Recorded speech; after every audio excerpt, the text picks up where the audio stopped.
You drew 6 lines on your chart this morning. Price ignored 5 of them. That is not because support and resistance does not work. It is because 5 of those lines were never levels in the first place. They were places you decided something should happen.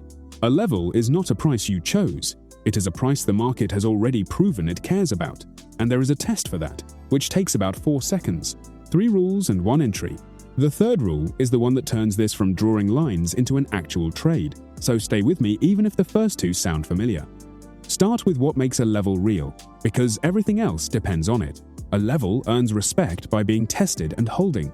1 touch is a coincidence. Price came down, it bounced, and that tells you almost nothing.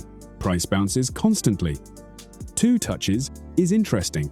3 or more touches with a visible reaction at each one means buyers or sellers have shown up at that price repeatedly and reliably. So the test is simply this. Can you point at 3 separate moments where price arrived at this price and turned? If you can, you have a level. If you are pointing at one wick and hoping, you have a guess with a line drawn under it. Quick thing first, the free trading guide is linked in the description. Grab it and supercharge your strategy. Rule 1. Draw zones, not lines. This is where most people go wrong before they have even started. They zoom in, find the exact low of one candle, and draw a hairline through it. Then price comes back, misses that hairline by a few cents, and reverses without them. Real levels are messy. Across 3 touches, the lows will not be identical. One will undershoot, one will overshoot, one will land close.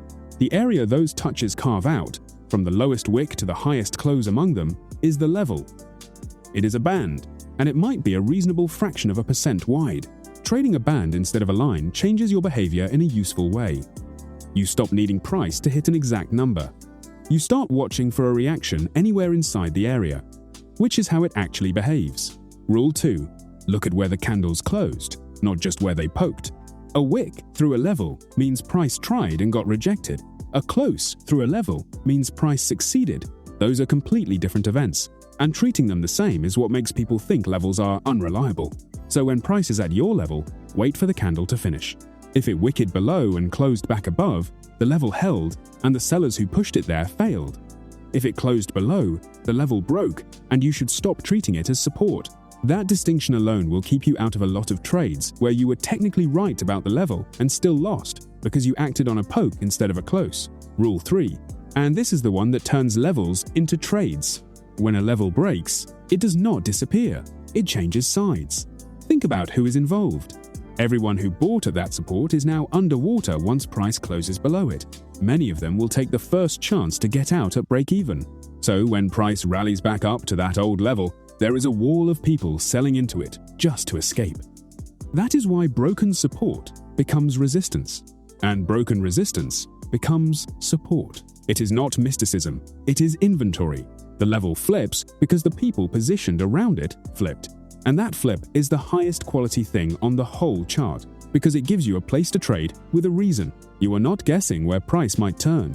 You are trading against a group of people who are motivated to sell at a specific price. So let's build the trade. Your setup is the retest. Price breaks the level and closes beyond it. Then it comes back to that level from the other side. You are not entering on the break, you are entering on the return.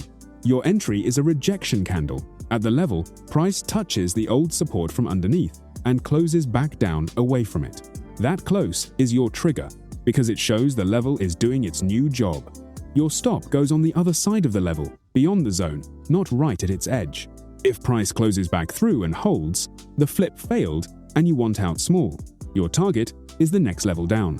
Not a made-up number, not a fixed distance, the next price where you can point at prior reactions. Levels are how you plan a whole trade, because they give you the exit as well as the entry.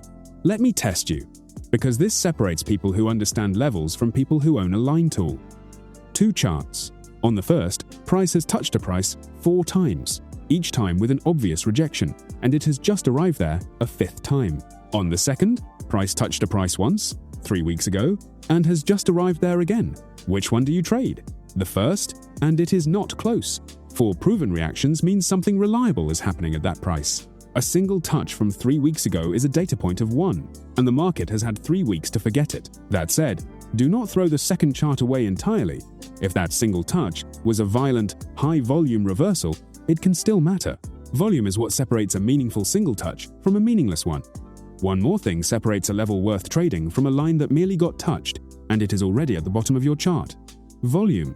When price arrives at a level and reverses on heavy volume, a lot of participants transacted right there. That is a real fight, and the winner of it left a mark other traders remember. When price drifts into a level and turns on thin volume, almost nobody was involved. The turn happened because there was no pressure in either direction, not because anyone defended that price. So look at the volume bars underneath each of your 3 touches. Tall bars mean the level has genuine history behind it. Small bars mean treat it as weaker and expect it to fail more often. Same 3 touches, very different quality, and volume is the only thing that tells you which you have. And you get some levels for free without drawing anything. Round numbers matter because people place orders at them. Resting orders cluster there because humans think in round numbers. The high and the low of the previous session matter for the same reason. Everyone can see them, so everyone reacts to them. Those cost you no analysis at all. Mark the previous session's high and low before you start, and notice when a level you drew lines up with a round number. That agreement is free confluence. One more thing that changes everything, and it costs you 10 seconds. Levels from a higher time frame outrank levels from yours. A level you found on the 5-minute chart matters to 5-minute traders. A level on the daily chart matters to everyone, including institutions moving size. When those two disagree, the bigger one wins, every time. So before you trade any level, pull up a higher time frame and check whether your level is a real one up there or just noise. The best setups are the ones where a level exists on both. Your time frame gives you the precise entry, and the higher time frame gives you the reason anyone else cares. And here is the mistake that undoes people who have learned all of this. Too many lines. If your chart has 11 levels on it, none of them mean anything, because price is always near one of them, and you can justify any trade you want. 3 or 4 levels that you can defend beats a chart covered in lines. Delete the ones you cannot point at 3 reactions for. So there it is. 3 or more proven reactions makes a level. Draw it as a zone, not a line. Judge it on closes, not wicks. And when it breaks, trade the retest from the other side, because the people trapped at that price are now motivated to sell it. What could that realistically do for you? Let's use arithmetic instead of a promise. Say deleting the levels you cannot defend cuts you from 6 trades a week to 2, and the 4 you dropped were the coin flips at $150 of risk each. That is $600 a week. You stop putting at risk on setups that had no edge. Call it $2,400 a month of exposure removed before the 2 remaining trades make you anything. And here is where we go next. Levels tell you where price is likely to react.